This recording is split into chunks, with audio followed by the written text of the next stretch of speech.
Hi, this is Roc Chen. I'm from University of Texas at Houston. I'm going to talk about coil embolization of small aneurysms with balloon assistance today. As we all know, coiling small aneurysms less than 4 millimeters facing on the following challenges: complex in shape, broad base, difficulty maintaining stability of a microcatheter, high risk incomplete packing, and high risk intra-procedure rupture during the coil embolization. With balloon assistance, we were able to remodify the base of a broad-based aneurysm, prevent iatrogenic occlusion of adjacent arteries, assist coils to conform into a small aneurysms, improve probability of a complete occlusion of the aneurysm, and to have proximal control for intra-procedure rupture. The three cases we'll talk about. First case, talk about small ACOM aneurysm. This is a ruptured aneurysm. You can see the left internal carotid artery injection is 1.5 by 2 millimeter aneurysm, and this is a left side injection. Again, you can see the small aneurysm. We first place a balloon microcatheter through the left internal carotid artery through the left A1 cross ACOM and into the right A1 and A2. Then at this point, the SL10 microcatheter along with the traxus wire advance from the right A1 and to access to the aneurysm. Bilateral puncture in this case reduce the friction between the two catheters. At this point, you can see the balloons inflated in the ACOM, and the 1.5 millimeter coils was advanced into aneurysm. This is a demonstration seeing the small balloons inflated. The conformation aneurysm coils inside the aneurysm. Can see the first coils in here while balloons inflated. Then the balloon is deflated. Double check and make sure that there is no change of coil shape, and then reinflated at this time with the blank roadmap to allow us to visualize this second coil placement.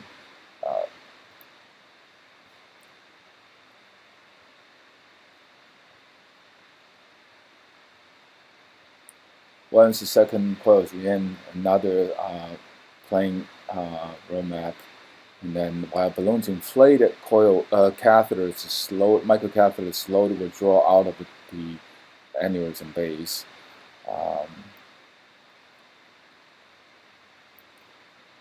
You can see the separation there.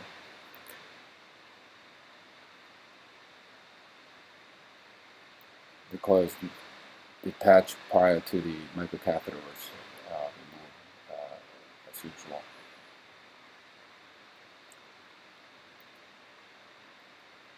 Then once the catheter is out of base of the aneurysm, the balloon is deflated. You can see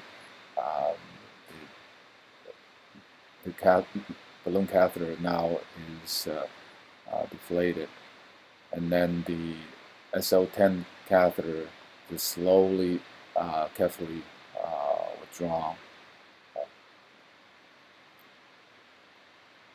Because the aneurysm is just so small, all this movement had to be very slow.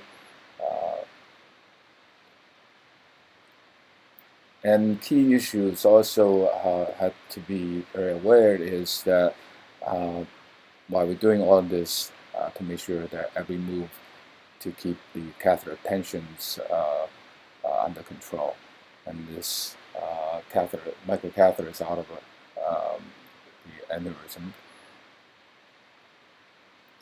And this is a control run. You can see the aneurysm being sealed. And this is the end result. The aneurysm was well sealed. This is a picture shows the end result.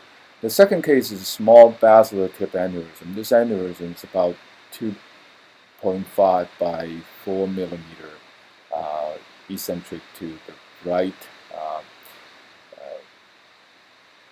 This is 2D angiogram at lateral view. At this point, you can see that SL10 microcatheter has been in the aneurysm. The balloon has not been completely advanced to the base of the aneurysm. This is the way to reduce the tension of the microcatheter inside the aneurysm. And as the coil coming out, it's crucial to adjust the microcatheter inside the aneurysm to allow it tension-free. Typically, you don't inflate the balloon until the first or second loop of a coil has been placed inside the aneurysm sac. At this point, the microcatheter stopped, deploy this coil, but advance the micro balloon cath and place the balloon in the effective position. And then to continue to advance the coil to allow coil conform into the shape into the inside the aneurysm, and you can see that the catheter has a limited tension there. Because of such a shallow aneurysm, which has some limited ability to hold the microcatheter in stable position, so it is critical. At this moment, balloons inflated. You can see some gray color in between two dots, balloons inflated, which immediately improve the microcatheter stability there. However, it is important to again adjust the tension of the microcatheter inside the aneurysm and the coil tension. At this point, the first coil has been well placed, and then under the Peng Roc map, the coil is detached and removed. And this is the balloon deflated under this view, and then reinflated. This is just check the coil mass stability. Then once the balloon reinflated under the Peng Roc map, the last coil is going in, which with the balloon inflation to allow us to pack the aneurysm densely. And then coil was detached. Microcatheters actually move out of aneurysm while balloon was inflated to prevent any potential coil loop collapse while you're moving the microcatheter. Then the balloon can be deflated slowly. Obviously, doing all these cases will require heparin bolus to heparinize, which is what we routinely do. And this is a post-treatment control run that shows the aneurysm well densely packed. The last case shows another small ACOM aneurysm, which is ruptured. As you can see, that this is about 2 millimeter in size of ACOM aneurysm. And we first use a balloon assist coil, the first coil. Then this coming as a second coil. In this case, while balloon is inflated, you can see the balloon inflated, advance the second coil again. Balloon is helping the coil to conform into the shape. However, this is small aneurysm, so it is important to understand that when you finish the packing coil, the balloon have to be deflated to check whether that coil loop particularly will stay. In this particular scenario, shows the coil loop collapse after the balloon deflation. So in this case, the second coil was moving out of, we moved coils out. However, when coils move out, control run shows extravasation, which is intra-rupture here. And in this scenario, balloon is able to immediately inflate it. You can see balloon inflated and provide the proximal control, stop bleeding immediately. Then reposition the coil into the aneurysm. After that placement, and balloon deflated.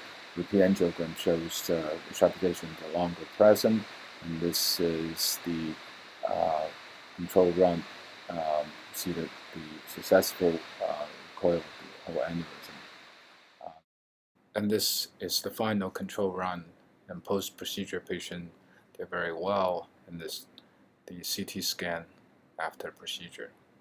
Conclusion: balloon-assisted aneurysm coiling is an extremely versatile technique that provides a better technical outcome, control intra-procedure hemorrhage, and potentially minimize aneurysm recurrence. Thank you.